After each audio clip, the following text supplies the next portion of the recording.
ওরে সুবল, এখনো সবজি তুলছিস বসে বসে? আজকে যে হাট বার, একদম ভুলে বসে আছিস নাকি? আরে ভুলিনি রে বাবা, ভুলিনি। এই দেখ, কত বড় বড় লাউ আর কুমড়ো হয়েছে এবার আমার বাগানে। বাহ, বেশ সুন্দর ফলন তো। আজকে হাটে ভালো দাম পেয়ে যাবি মনে হচ্ছে আমার। জানিস রামলোচন, বিয়ের পর থেকে রাধাকে ভালো করে একদিনও পেট ভরে ভালো কিছু খাওয়াতে পারিনি। সব সময় সংসারে টানাটানি লেগেই থাকে। তা তো বুঝলাম, কিন্তু হঠাৎ এত কথা কেন বলছিস আজকে? আজকে যত টাকা পাবো পুরোটা দিয়ে হাটের সবচেয়ে বড় মাছটা কিনে নেব। রাধাকে আজকে চমকে দেবো রে। বা রে, প্রেমিক পুরুষ, বউকে চমকে দেবার এত শখ কবে থেকে হলো? শখ না রে, ও তো কখনো আমার কাছে কিছু চায়ও না। নিজে থেকেই যদি একটু খুশি করতে পারি তাহলে তার আনন্দই আলাদা। ঠিক আছে ঠিক আছে, বুঝলাম তোর মনের কথা, কিন্তু কাউকে বলিসনি তো এখনো? না রে, একদম না। ওকে সারপ্রাইজ দেবো বলেই তো চুপচাপ আছি। চল তাহলে, দেরি করলে ভালো জায়গা পাবো না বসবার। আজকে হাটে ভিড় হবে খুব। দেখিস, আজকে রাধার মুখে যে হাসিটা দেখব সেটাই হবে আমার আজকের দিনের সবচেয়ে বড় লাভ। সে তো বটেই রে, কিন্তু আগে তো হাটে পৌঁছায়, না হলে হাসি দেখা তো দূরের কথা। চল চল, তুই সাইকেল চালা, পড়ে না যায় যেন। হ্যাঁ, ভয় নাই, আমি আছি তো। তুই শুধু রাধা বৌদির হাসির কথাই ভাব, রাস্তা আমি সামলে নেব। কিরে, সব বেচে দিলি নাকি এত তাড়াতাড়ি? আজকে তো তোর কপাল সত্যিই ভালো দেখছি। হ্যাঁ রে, আজকে যেন সবকিছু ঠিকঠাক হচ্ছে। চল এবার মাছের বাজারে যাই। কি রে সুবল, আজকে কি মনে করে মাছের বাজারে এলি? চাষার ছেলে তুই এদিকে আসিস নে। আজকে একটু বিশেষ দিন নি তাই দা, রাধাকে সারপ্রাইজ দেবো, তাই সবচেয়ে বড় আর তাজা মাছটাই আমাকে দাও। এবা, তবে তো এই নাও, দেখো কত বড়, একদম আজকে সকালই এসছে নদী থেকে। দাম কত হবে এটা নিতাই দা? তোর কাছে যা আছে সবটাই তো লেগে যাবে বাবা, বড় মাছ তো একটু দামই হয়। এই নাও, এই নাও, পুরোটাই দিয়ে দিলাম। বাহ, একদম না গুনিয়ে দিয়ে দিলি। বউকে খুশি করা নেশা বলে কথা, এমনি হয়। ওরে সুবল, একেবারে পাগল হয়ে গেছে নিতাইদা। হ্যাঁ, সকাল থেকে শুধু রাধা বৌদির কথাই বলছে। হ্যাঁ, আজকে রাধার চোখে যে চমক আর আনন্দ দেখব, তার জন্যই কষ্টের টাকা একদম উসুল হয়ে যাবে। চল তাহলে, দেরি করিস না, বাড়ি ফিরতে ফিরতে সন্ধে হয়ে যাবে। রাধা বৌদি অপেক্ষা করবে। ও বাবারা, সে কখন থেকে বসে আছি এখানে, গলাটা শুকিয়ে কাঠ হয়ে গেছে।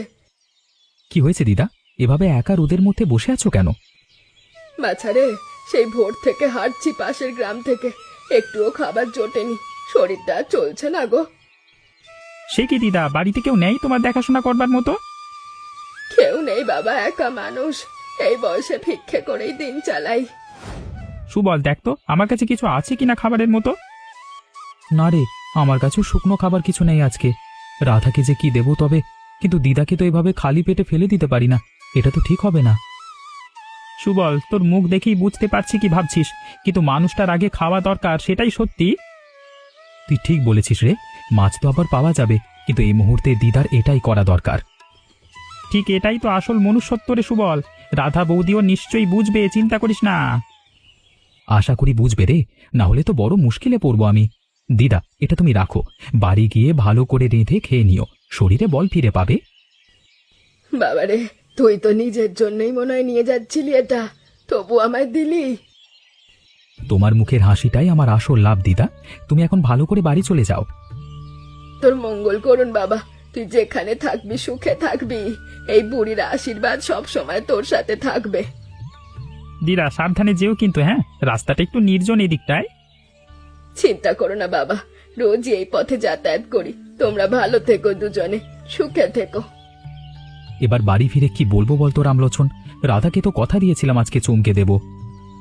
সত্যিটাই বলবি, ও নিশ্চয়ই বুঝবে। এমন কাজে লজ্জা পাওয়ার কি আছে? সুবল শোন, মন খারাপ করিস না, তুই আজকে যা করলি সেটা মোটেও ছোট কাজ নয়। জানি রে, কাজটা ঠিকই করেছি বলে মনে হচ্ছে, কিন্তু রাধাকে কি বলবো বলতো, ওকে তো সকালেই কথা দিয়েছিলাম আজকে চমকে দেব। সত্যিটাই বলে দে সুবল, লুকিয়ে রাখলে উল্টে সমস্যা বাড়বে। ও বোঝদার মেয়ে, ঠিকই বুঝবে। দেখি, চেষ্টা করব বলবার। তুই কালকে সকালে একবার আসিস আমার বাড়ি।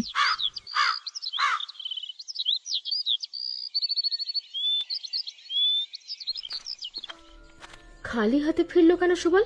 সারাদিন হাটে গিয়ে করলোটাকে কি জানে। রাধা, আমি এসে গেছি। দেখতেই তো পাচ্ছি, মুখটা এমন শুকনো কেন তোমার? কিছু না, ভেতরে চলো, সব বলছি তোমাকে। ঠিক আছে, চলো তবে শুনি কি বলতে চাও। মুখ দেখেই বুঝতে পারছি কিছু একটা হয়েছে। কিভাবে বলি রাধাকে যে আমি ওর জন্য আনা মাছটা অন্য কাউকে দিয়ে দিয়েছি? কি ভাবছো এত? ভেতরে চলো, বাইরে দাঁড়িয়ে কথা বলার দরকার নেই।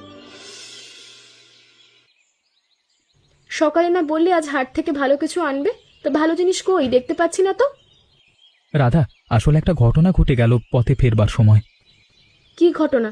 সবজি বিক্রি করে টাকা পেয়েছিলে তো? হ্যাঁ, পেয়েছিলাম। বেশ ভালো দামেই বিক্রি হয়েছিল। মাছও কিনেছিলাম হাট থেকে, বড় দেখে সবচেয়ে ভালোটা। তাহলে মাছ কই এখন? দেখতে পাচ্ছি না তো। ও মানে রাস্তায় ফেরবার পথে। রাস্তায় কি হলো? এই সোজাসুজি কথা বলো তো, এমন ঘুরিয়ে বলছো কেন? রাধা, তুমি রেগে যাবে শুনলে, তাই বলতে ভয় পাচ্ছি। রাখবই তো, যদি লুকিয়ে কিছু করে থাকো। বলো কি হয়েছে? একজন বুড়ি খুব কষ্টে ছিলেন রাস্তায়, খাবার ছিল না তার কাছে। তো তুমি কি করলে? আমার কাছে দেবার মতো আর কিচ্ছু ছিল না, তাই তাই মাছটা দিয়ে দিলাম তাকে। তুমি বলছো কি? আমার জন্য আনা মাছটা তুমি অন্য কাউকে দিয়ে দিলে?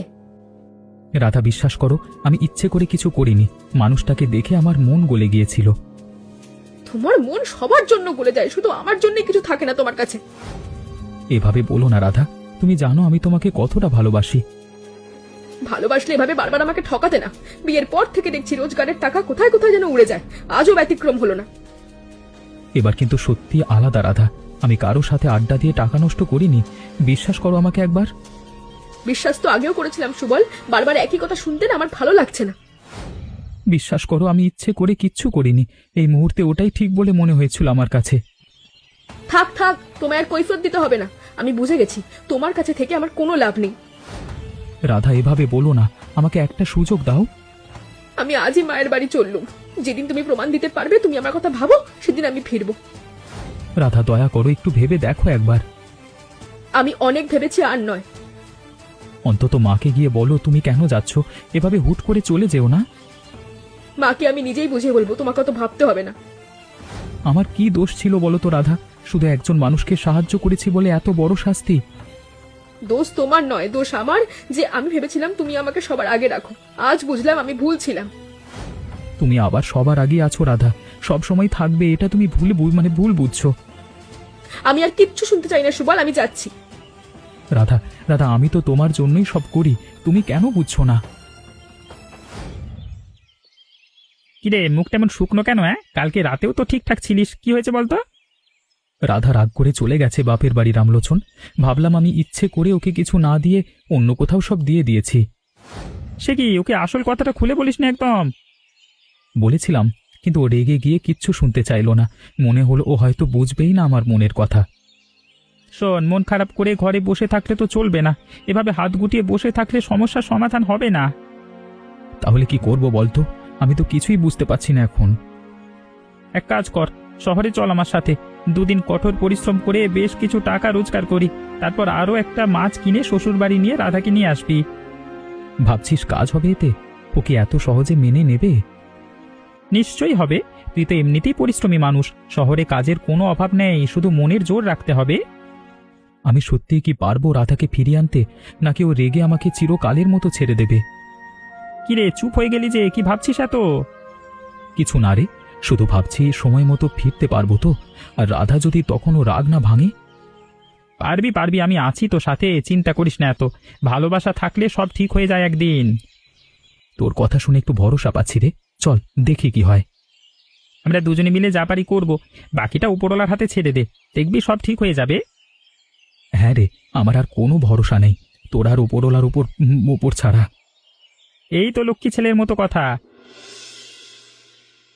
এই যে নতুন ছেলে দুটো, তাড়াতাড়ি কাজ করো, বেলা পড়ে যাচ্ছে। এখানে আলসেমি করলে চলবে না। এই তো সর্দারজি, লেগে আছি পুরো দমে, একটুও বসছি না। ভালো, তোমাদের দুজনকে দেখে বেশ পরিশ্রমী মনে হচ্ছে। এভাবে কাজ করলে রোজ ডাকবো তোমাদের। কিরে, কষ্ট হচ্ছে খুব? মুখ দেখেই তো মনে হচ্ছে তাই। না রে, তেমন কোনো সমস্যা না। তো জল খেয়ে নে তো সুবল, শরীরটা ঠিক রাখতে হবে তো, না হলে অসুস্থ হয়ে পড়বি। জানিস, মনে হচ্ছে এই দুদিনের খাটুনি যেন আমার জীবনের সবচেয়ে বড় পরীক্ষা। পরীক্ষায় পাশ করলে তবেই না ফল মিষ্টি হবে সুবল, মনে সাহস রাখ। তুই পাশে না থাকলে এত কষ্ট সহ্য করতে পারতাম না রে, সত্যি বলছি। বন্ধু কিসের জন্য রে? এই তো সময়, চল বিরতি শেষ আবার লেগে পড়ি। নাও বাবা, দুদিন খুব ভালো কাজ করেছো তোমরা। এই নাও তোমাদের পুরো পাওনা, একটা পয়সাও কম নয়।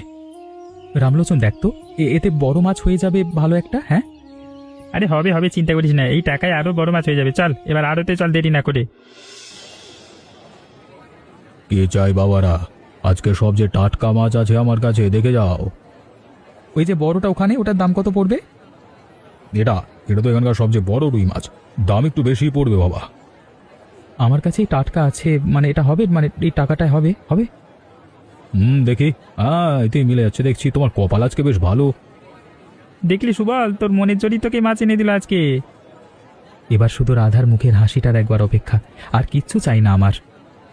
সাবধানে নিয়ে যাও বাবা, মাছটা কিন্তু খুব দামি আর তাজা, নষ্ট করো না। নিশ্চিন্ত থাকুন শেঠজি, এই মাছ আমার দামের চেয়েও বেশি কিছু, এটা আমার ভালোবাসার প্রমাণ।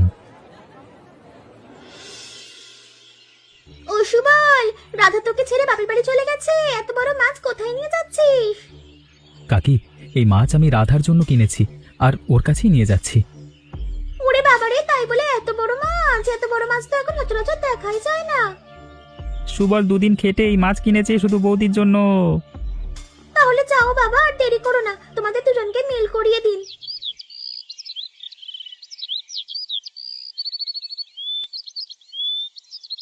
রাধা, রাধা, আমি এসেছি গো, একবার বাইরে এসো। তুমি তুমি এখানে, আর এত বড় মাছ নিয়ে? রাধা, আমি জানি তুমি এখনো অভিমান করে আছো আমার উপর, কিন্তু আমার কথাটা একবার শোনো তো দয়া করে। শুনবো কি করে সুবল? গ্রামে তো শুনছি অন্য কথা তোমার নামে। আমি শহরে গিয়ে রামলোচনের সাথে মানে দিনরাত এক করে খেটে এই মাছ কিনবার টাকা রোজগার করেছি, তারপর এই মাছ কিনে এনেছি তোমার জন্য। সত্যি বলেছে বৌদি, আমি নিজে সাক্ষী এর। ও দুদিন এক ফোঁটা বিশ্রাম নেয়নি, শুধু তোমার কথা ভেবে খেটে গেছে। কিন্তু হাটের সেদিনের মাছটা, সেদিন কি হয়েছিল সত্যি করে বলো তো? সেই মাছ আমি এক অসহায় বৃদ্ধকে দিয়ে দিয়েছিলাম রাধা। তিনি সেদিন না খেয়ে রাস্তায় একা পড়েছিলেন, আমার কাছে তখন আর কিছুই ছিল না দেওয়ার মতো, তাই ওটাই দিয়ে দিয়েছিলাম। সত্যি বলছো তুমি? আমাকে ঠকাচ্ছ না তো? রাধা, আমি একটাও মিথ্যে বলিনি তোমাকে, বলতে গিয়েও পারিনি সেদিন, ভয় হচ্ছিল তুমি বুঝবে না। আমায় ক্ষমা করে দাও সুবল, আমি না বুঝে তোমাকে অনেক ভুল বুঝেছি। ভুল তো মানুষেরই হয় রাধা, তাতে দোষের কিছু নেই। তুমি ফিরে চলো এবার, এটাই আমার কাছে সবচেয়ে বড় প্রাপ্তি। এই মাছ বা অন্য কিচ্ছু আমার লাগবে না, তুমি শুধু আমাকে নিতে এসেছো, এতেই আমি খুশি। আমিও তো তোমাকে ছাড়া অসম্পূর্ণ রাধা, চলো এবার বাড়ি, অনেকদিন তোমার হাতে রান্না খাইনি। চলো, আজই আমি বাড়ি ফিরবো একসাথে। আর কখনো তোমাকে ছেড়ে থাকতে হবে না রাধা, এই কথা দিলাম আজকে। আমি আর কখনো তোমাকে ভুল বুঝবো না, প্রতিশ্রুতি রইল তোমার কাছে। এই তো এবার দুজনের মিল হলো।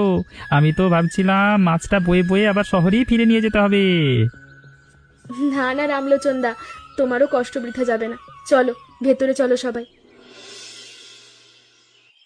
ও মা, এত বড় মাছ এনেছো জামাই, এই যে রাজার মতো কাণ্ড করেছো একেবারে। মা, রাধাকে ফিরিয়ে নেওয়ার জন্য এটুকু তো করতেই হতো, ওকে ছাড়া বাড়িটা যেন খালি খালি লাগছিল। ভেতরে এসো বাবা, বসো তোমরা দুজনে, আজ তোমাদের না খাইয়ে ছাড়ছি না। মাসিমা, আমিও কিন্তু সমান কষ্ট করেছি এই দুদিন, আমাকে ভুলে গেলে কিন্তু চলবে না।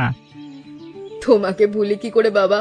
তুমি তো আমার জামাইকে বুদ্ধি দিয়েছো শহরে যাওয়ার, তুমি আজ পেট ভরে খাবে। কমলা দিদি, আমি আসলে ভুল শুনে না, ভুল বুঝেই এতগুলো কথা বলে ফেলেছিলাম গো, রাগ করো না তোমরা আমার উপর। ঠিক আছে বোন, ভুল তো সবার হয়। সত্যি বলছো দিদি? আমি তো ভেবেছিলাম তোমরা রাগ করবে আমার উপর। না গো, রাগ করে কি লাভ? আজকের দিনটাই তো আনন্দের দিন, রাগ করার সময় নেই। মা, আজ যেন সত্যি একটা উৎসব লেগেছে আমাদের বাড়িতে। উৎসব তো বটে, মেয়ে জামাই মিলেমিশে থাকলে এর চেয়ে বড় উৎসব আর কি হতে পারে? আর বন্ধুরও যে একটা ভূমিকা আছে সেটাও মনে রাখতে হবে মাসিমা। সে তো নিশ্চয়ই বাবা, তুমি না থাকলে তো এই গল্পটাই অসম্পূর্ণ থেকে যেত। মা, রান্নাটা যেন তাড়াতাড়ি হয়, রামলোচনের পেটে তো এতক্ষণে ছুঁচোয় ডন মারছে মনে হয়। ঠিক ধরেছি সুবল, সকাল থেকে শুধু কাজ আর কাজ, এবার একটু পেট পুড়ে খাওয়া হোক। এই তো হয়ে গেল বাবা, একটু ধৈর্য ধরো, তারপর পেট ভরে খাওয়াবো তোমাদের। মা, একটু ঝাল বেশি দিও কালিয়াতে, সুবলের কিন্তু ঝাল খেতে খুব ভালো লাগে। ঠিক আছে মা, জামাইয়ের পছন্দ মতোই রাত ভরে। সুবল, ওই বুড়ি দিদার কথাটা যদি তুমি আগেই আমায় বলতে তাহলে এত কাণ্ডই ঘটতো না মাঝখানে। বলতে গেছিলাম রাধা, সত্যি বলছি, কিন্তু ভয় হচ্ছিল তুমি হয়তো রাগ করবে, বুঝবে না আমার মনের কথা। আমি তোমাকে চিনি না নাকি এতদিনে? তুমি এমন কাজ করবে তা তো হয়ই না। এবার থেকে আর কিচ্ছু লোকাবো না তোমার থেকে, যাই হোক না কেন তোমাকে আগে বলবো। এই তো আমার লক্ষ্মী স্বামী, আর কখনো এভাবে একা একা কষ্ট পাবে না। আমি তো আছি তোমার সাথে। রামলোচনদা, তুমি না থাকলে তো গল্পটাই সম্পূর্ণ হতো না। সে তো বটেই, আমাকে ছাড়া সুবলের একটা কাজও এগোয় না, এটা মনে রেখো বৌদি।